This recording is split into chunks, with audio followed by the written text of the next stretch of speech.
gente vai mudando, né? Alguns têm medo do escuro. E depois que crescem, param de ter medo do escuro. Eles começam a ter medo do silêncio. Alguns deixam de ter medo do silêncio e começam a ter medo de barulho. Eu lembro que eu gosto muito de cachorro, muito mesmo. E aí quando eu comprei o cachorro, a minha sogra começou a ter medo de ir para casa. Ela tem medo de cachorro, eu tinha medo do meu cachorro. Meu cachorro era grande, era um Rottweiler. Aí meu cachorro morreu. E aí ela foi para casa. Só que qualquer barulhinho que tinha no quintal, ela tinha medo, porque agora não tinha mais o Rottweiler no quintal. A gente vive com medo. O medo, ele é paralisante, sequestrante, como uma boa parte das emoções. Aliás, as emoções fazem com que a gente sobreviva também. Já parou para pensar nisso? Deus nos colocou reações emocionais, porque sem elas nós não estaríamos mais aqui. Eu vou dar um exemplo simples. Débora, você sacou que tinha uma barata aí onde você está? Por que eu tenho certeza absoluta que ela não acreditou em mim? Porque ela está lá ainda. Senão ela já tinha. O medo faz um negócio com a gente. Ele sequestra seu cérebro. Sequestra para que você continue vivo. Porque se você parar, analisar, puxar toda a sua memória, todas as suas impressões, raciocinar sobre aquilo, você morre. Simples assim. O teto está trincando. O que você faz?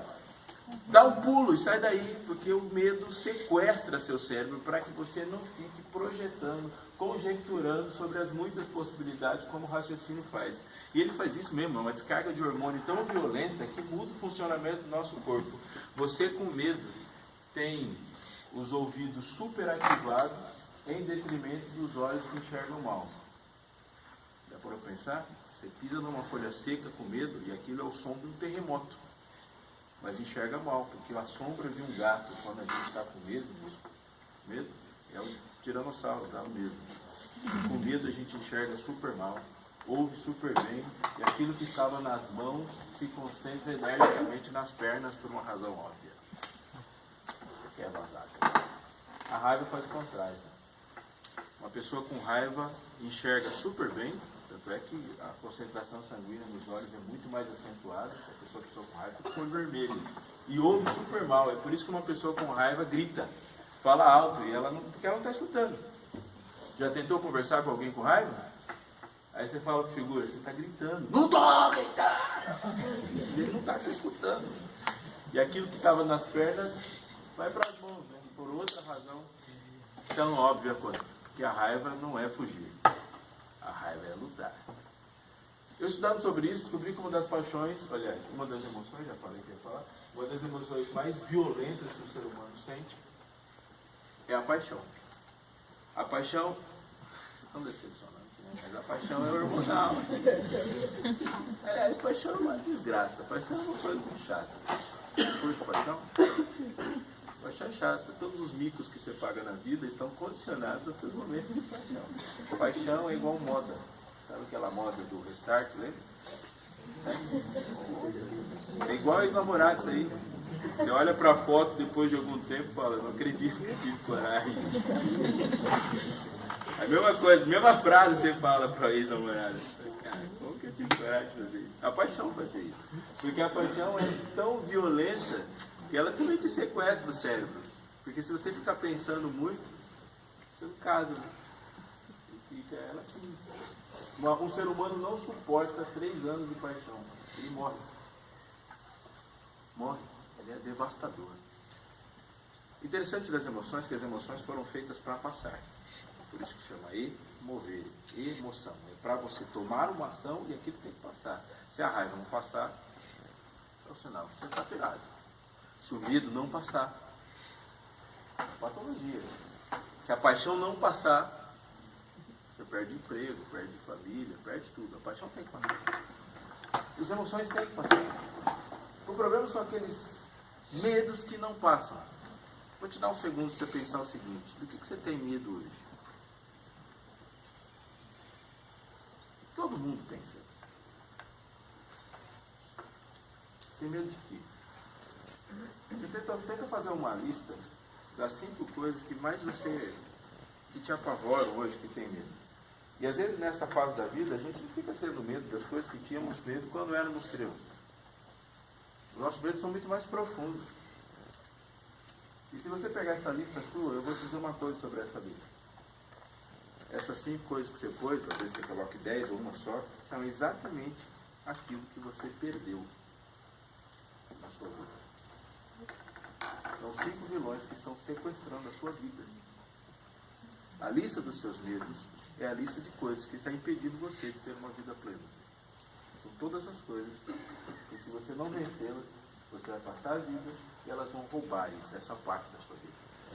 Você tem medo de arriscar fazer uma pós. O medo roubou sua pós-graduação. Você tem medo de arriscar chegar lá na mina. O medo roubou sua mina. O medo rouba a vida. Rouba mesmo. Mas tem um elemento dele que eu acho pior ainda. É que as nossas emoções, elas se cansam. E nos cansam. E eu vivo num mundo de emoções cansadas. Estou viajando? Ou tem hora que você não fala assim?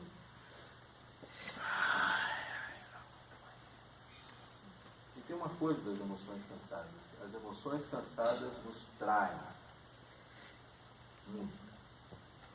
E a gente vive numa intensidade absurda, a ponto de sermos traídos o tempo todo. Dentro ou fora da igreja. Eu vou ler uma historinha com você. Não uma historinha. A Bíblia não tem historinha.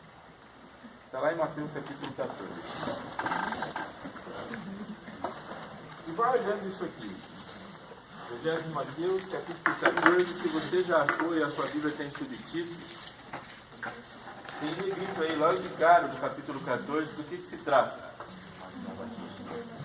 Você acha que a morte é algo que cansa as emoções? Sim ou não?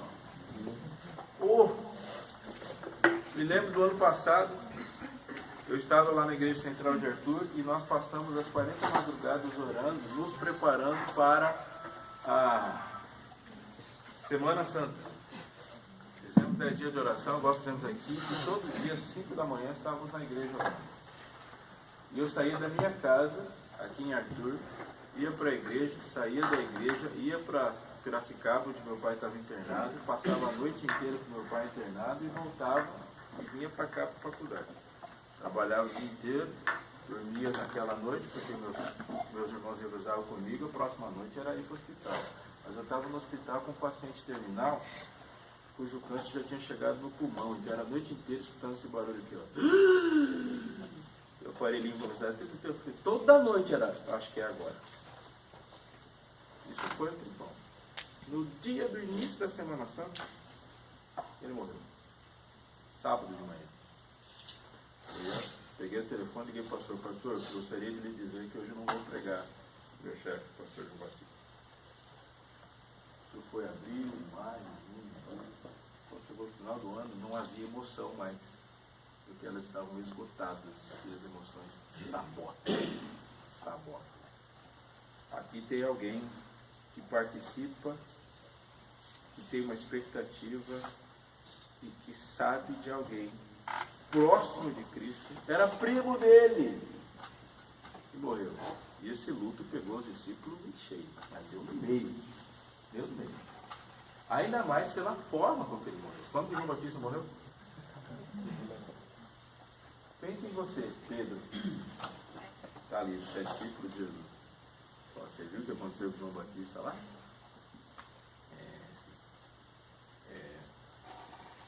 Eles ficaram assim. Acabado esse episódio, no versículo 13, tem um outro. Era o dia todo trabalhando. O dia todo trabalhando com o tipo de trabalho mais cansativo que existe. Qual é o tipo de trabalho mais cansativo que existe? É trabalhar com gente. Estou viajando ainda ou não? Estou viajando, Roberto? Com gente e dinheiro, pior ainda. E criança. Cansativo demais, eles estavam exaustos.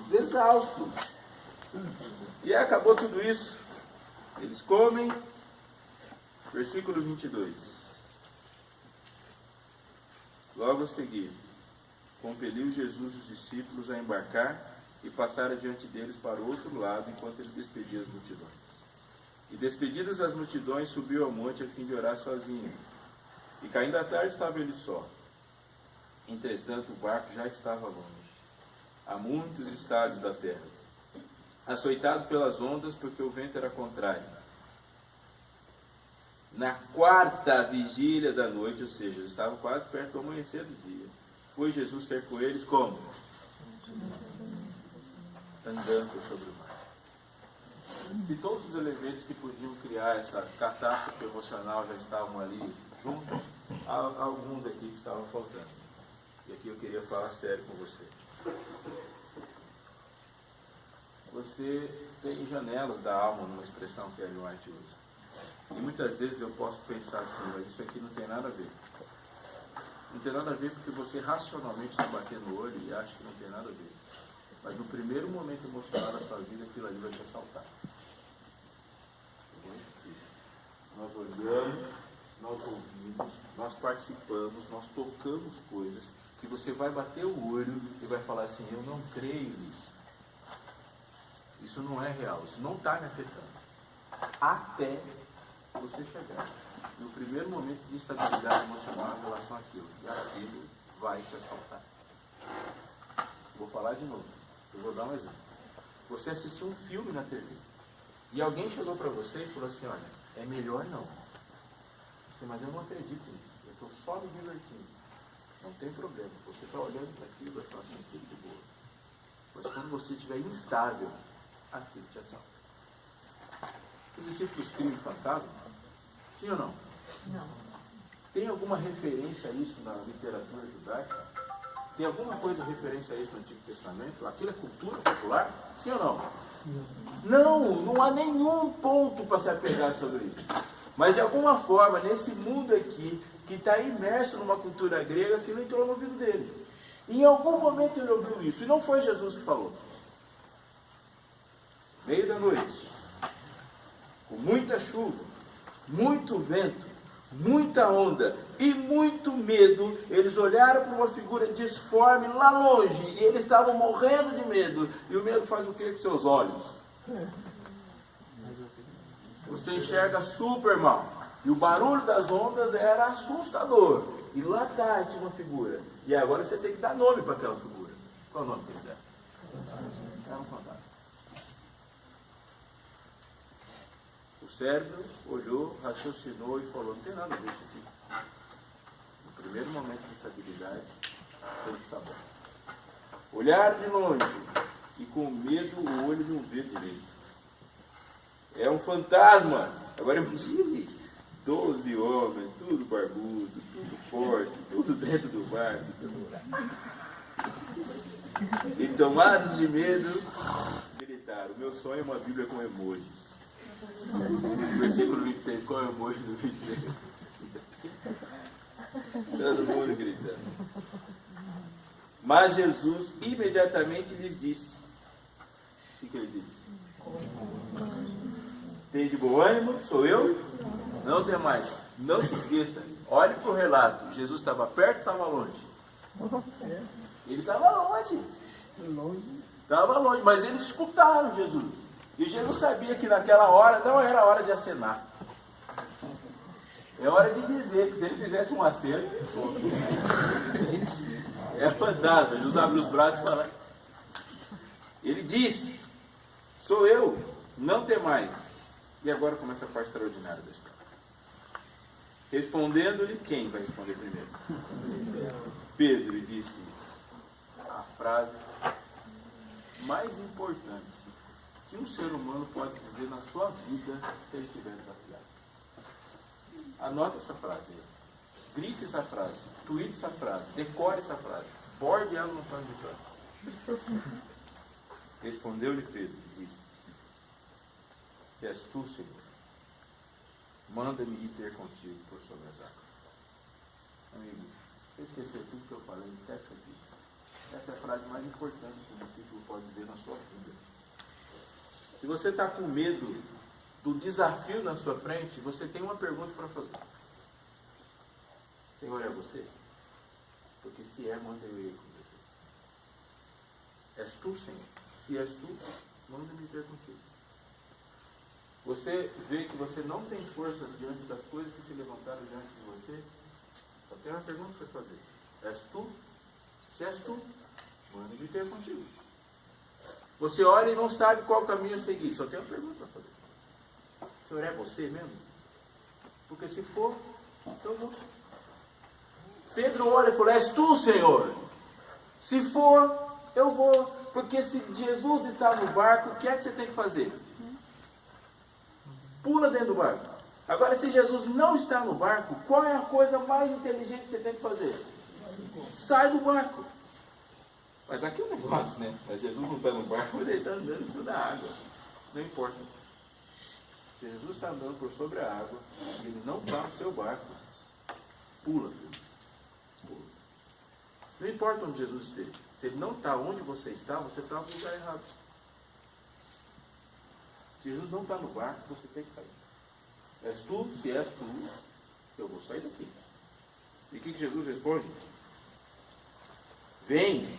E Pedro, descendo do barco, andou por sobre as águas e foi ter com Jesus. Reparando, porém, na força do vento, teve medo. E começando a submergir, gritou, salva-me, Senhor. Pedro saiu do barco, colocou o pé na água e firmou. Colocou o segundo pé na água e firmou. Ele falou, é agora. E foi. Há um provérbio indiano, sempre ouvi falar que é indiano, se não for indiano, você me corrige, mas o provérbio é bom. Ele diz assim, ó, quando dois elefantes brigam, quem se dá mal é a grama. E é real. Entre Pedro e o vento, Pedro perde. Entre Pedro e a onda, Pedro perde. Entre Pedro e o mar, Pedro perde. Pedro e a tempestade, Pedro perde. Pedro perde. E se ele quiser andar na água, ele não pode olhar para nada disso, porque ele ali é a menor de todas as forças. Entre Deus e a tempestade, Deus ganha. Entre Deus e o vento, Deus ganha. Entre Deus e o mar, Deus ganha. Mas tudo que Deus ganha, ganha de Pedro. Portanto, Pedro ou olha para Deus e Deus vence para ele, ou não tem nenhuma chance. Eu vou te dizer uma coisa, por favor, prometa-me não esquecer disso. Você ora pedindo para que Deus te dê força, Deus atende sua oração? Sim ou não? Sim ou não? Não. Não te dá força. Deus nunca te deu força na sua vida. Não mesmo. Toda força que você adquiriu alguma vez para vencer alguma coisa foi dele. Ele não te deu força. Porque se ele tivesse dado forças, você não precisa pedir forças de novo para o próximo desafio. Deus nunca te dá força. Ele te torna tão consciente da sua fraqueza que faz você orar de novo. Porque essa é a nossa força. Aliás, a única forma de você ter força é se tornar consciente de que nessa briga você é a parte mais fraca de todos. Senhor, me dá força. Ele não vai te dar. Ele vai vencer por você. Mas ele não vai te fazer forte. Porque a força de hoje não serve para amanhã. Amanhã você torna mais consciente ainda da fraqueza, que você ora mais ainda. E amanhã mais consciente ainda. E a única forma de um cristão ser vitorioso é admitir logo de cara de que ele não tem força para nada. Nada mesmo. Pedro e o mar. Está certo para ele ter medo? Que tá, ele vai morrer afogado. Então, assim. E ele olhou para o vento. Por favor. Se Jesus está na sua frente, não é uma boa estratégia olhar para o vento. Aliás, olhar para o vento não, né? Olhar para a onda, você não consegue olhar o vento. Não é uma boa estratégia. Ele olhou e ficou com medo. E fez a segunda frase de Pedro, que faz com que Pedro seja um grande personagem. A oração mais curta e mais prontamente respondida. O que ele gritou? Salva-me, Senhor. Promete que você não vai esquecer isso que eu vou dizer para você agora também? Nunca, em nenhum momento da história da humanidade, alguém fez essa oração e não foi respondida. Você quer ter certeza que você vai fazer a sua oração vai ser respondida? Diga isso aqui: Senhor, salva. Nunca algum ser humano fez essa oração e não foi atendida. Nunca. É mais curta e é mais poderosa que existe. Senhor, salva-me, Senhor. Jesus está perto ou longe? Está longe. E prontamente Jesus, estendendo a mão, tomou e lhe disse: homem de pequena fé. Já chegou, deu uma bronca. Homem de pequena fé, por que duvidaste? Você colocou os 2 pés na água. Isso já estava vivo. Era só continuar olhando para mim. Mas tem um negócio aí.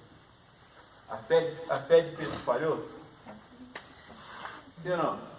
Sim, falhou. Jesus falou. Você duvidou, sua fé falhou. Jesus falou para Pedro, foi Jesus que falou para Pedro tirar a água, correto? Jesus falou para Pedro tirar a água e Jesus já sabia que a fé dele ia falhar. Certo? Isso aqui diz algo muito importante a respeito de Jesus, mais que de Pedro. Primeiro, Jesus estava longe. Isso significa que na hora que Pedro pisou na água, depois o primeiro passo, depois o segundo passo, e a hora que Pedro olhou para a outra, Jesus já tinha vindo. Ele não ficou esperando Pedro tirar a água. Porque quando ele falou, Senhor, salva-me, o que ele sentiu na mão dele? A mão de Jesus. Jesus não esperou Pedro gritar. Ele já veio correndo. E quando Pedro andou, Jesus correu. E na hora que ele falou, Senhor, salva-me, ele já estava lá. Isso pode parecer assustador, mas não é. Isso é gracioso demais. Eu creio que Deus tem um plano para a minha vida. Você crê que Deus tem um plano para a sua vida? O plano que Deus tem para a minha vida, ele tem aspectos que se relacionam e são iguais aos que tem para a sua vida também. Porque Deus me fez, e o plano macro para a minha vida é que eu glorifique. Isso é o plano para a sua vida também. Todos nós fomos feitos para glorificá-lo e viver na alegria dessa glória. Mas os detalhes do plano da minha vida não são iguais aos seus. Simples assim. Você faz um projeto. E no projeto você envolve 5, 6 pessoas. Você sabe que essas 5, 6 pessoas são diferentes. Você não coloca as pessoas em lugares diferentes no projeto? Não é assim que você faz? Qualquer planejador sabe qual tipo de peça ele está usando no seu projeto. Se Deus sabe que eu tenho medo insuperável de mar, no plano dele não está navegado. Porque eu vou estragar o plano. Fundo musical. Cadê o fundo musical do Galo? Preciso daquele fundo musical para o último sermão, tá? Se deixar tudo que eu vou falar. Quem que era? Era seu? Era seu? Quem era? Seu? Do lado de lá. Era seu? De lá, eu preciso daquele fundo musical no final de semana, que vai dar certinho. Deus olha para mim e fala assim, que vou dar certo para você. Esse amor, o que eu estou querendo dizer é o seguinte: todos os seus defeitos e todos os seus pecados já estavam no. Deus planejou que eu pecasse? Deus nunca planejou que você pecasse, mas Ele sabia tanto das suas fraquezas e já sabia como lidar com elas no plano que Ele fez para você. Porque senão Ele não é um planejador. Os planos de Deus, Ele sabe quais defeitos você vai apresentar durante o caminho. Ele sabe como lidar. Ele sabia, e sabia ao falar com Moisés que no plano precisava de Arão. Ele já sabia disso. Ele já sabia ao lidar com Pedro que Pedro precisava se frustrar. Sabia disso. E quando ele chamou você, ele falou assim, por que o Senhor me chamou? Se ele chamou você, é que ele já sabe como lidar com os seus defeitos. Os nossos defeitos estão no plano. Estão no plano. Vou responder. Vou repetir. Deus não planejou que você pecasse. Mas no plano dele, ele tem presciência dos seus pecados. Ele já sabia dos pecados que você cometeu. E nunca se surpreendeu com isso. Na hora que Pedro fraquejou, Jesus já estava lá. Já estava. Eu estou dizendo isso porque você viu que a história da caixinha, a gente tem um monte de caixinha no coração, ela é plausível. Então eu vou te fazer uma pergunta. Qual das suas caixinhas é a que você mais protege?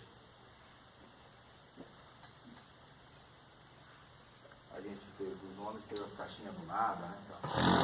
Qual das áreas do seu coração é a que você mais valoriza e mais protege?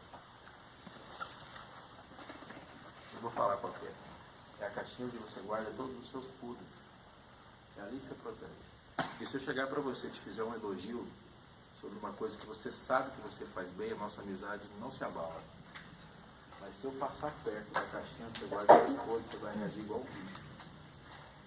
Porque é assim que nós fazemos. E não se define intimidade quando a gente mergulha nas qualidades das pessoas. Intimidade se define pelas permissões que você dá para alguém entrar nessa área da sua vida aí, onde estão os seus problemas, onde estão os seus podres, as coisas que você não gosta de falar e não gosta que ninguém fale. E se Jesus não tiver acesso a essa caixinha, ele não tem acesso à sua vida. Porque é exatamente lá que ele está. Entrar lá, abrir a porta e arrancar tudo de lá. Se você deu acesso para Jesus, para os seus dons, suas qualidades, a sua vida, suas finanças, mas ele não está mexendo nos seus podres, você não deu acesso. E Pedro precisa aprender isso. Por que duvidaste, homem de pequena fé? Jesus entrou lá naquilo que Pedro mais escondia, é o que mais impressionou Jesus. Senhor, se és tu, manda-me ter contigo. Fantástica frase, você tem que dizer ela. Mas Pedro está respondendo uma coisa: que aquilo que de mim eu mais escondo é o que mais vai impressionar as pessoas no momento de instabilidade. Elas vão te assaltar. Jesus pega Pedro, puxa Pedro para dentro da água, do barco, e subindo ambos para o barco, cessou. E agora está Pedro dentro do barco. Está certo, Pedro está dentro do barco? Tá. Agora Jesus está no barco, você volta para o barco. E os que estavam no barco o adoraram, dizendo: verdadeiramente Pedro é o cara? Verdadeiramente? Você é filho de Deus. Por que você tem medo? Por que você tem medo? Eu vou dizer para você, considere a frase: o medo de Deus. O medo de Deus é que você viva seus medos sozinho. O medo de Deus é que você dê acesso para as pessoas, a todas as áreas do seu coração, mas não dê acesso para Ele. O medo de Deus é que você abra um monte de portas do seu coração, mas aquela que você mais valoriza, que onde está guardado os seus defeitos, o seu passado, as coisas que você não gostaria de ter vivido, está lá trancado a 7 chaves. Quando Ele fala isso, que estou à porta e bato, Ele está batendo nessa portinha. Nessa porta. Por que você tem medo? Seus medos estão impedindo você de viver. Mas no final das contas, quando Deus invade seus medos e transforma medo em coragem, o nome dele é glorificado na nossa coragem também. Tem uma pergunta e a resposta é a resposta de Pedro. E eu gostaria de orar nessa resposta. O que eu quero dizer para Deus hoje, diante dos meus desafios, é essa frase que Pedro falou: és tu? Se é você ou se és tu, manda-me ter contigo. Mas é o mar que está na frente, mas é ele. E se Jesus mandou você vir na direção do mar, não tem a ver com ajudar. Porque se ele falou vem, é porque ele não vai deixar você afogado no meio do caminho. És tu, se és tu, manda-me ter contigo. E se eu tiver medo? Vai com medo de tudo. É isso que ele diz, vem com medo. Porque a hora que você falar salva, o coração de Jesus já vai ter puxado você para ele. És tu? Vamos embora. Você gostaria de dizer isso ou não? Vamos orar sobre isso? Pode ser.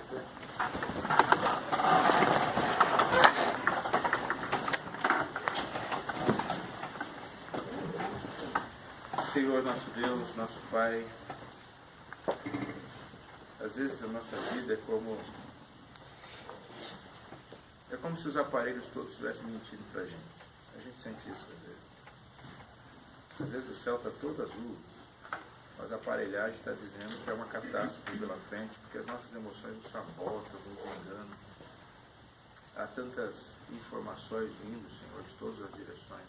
Então, nesse momento que a gente quer te ouvir no meio dessa bagunça, ouvir a tua voz, e mesmo que a visão de ti, nesse mundo tão confuso, nessa vida confusa, nessas emoções confusas, mesmo que a visão de ti nessa situação ela seja complexa, difusa, disforme, que a tua voz seja nítida. E ao ouvir-te, Senhor, não temas, possamos crer, não sentir, apenas crer. E queremos dizer para ti, Senhor, nos nossos desafios de hoje, és tu, porque se for o Senhor, a gente quer ir na sua direção. Somos medrosos, sim, nós admitimos isso. Mas dá-nos, Senhor, que o teu mover em nós nos faça ir na tua direção com medo e tudo.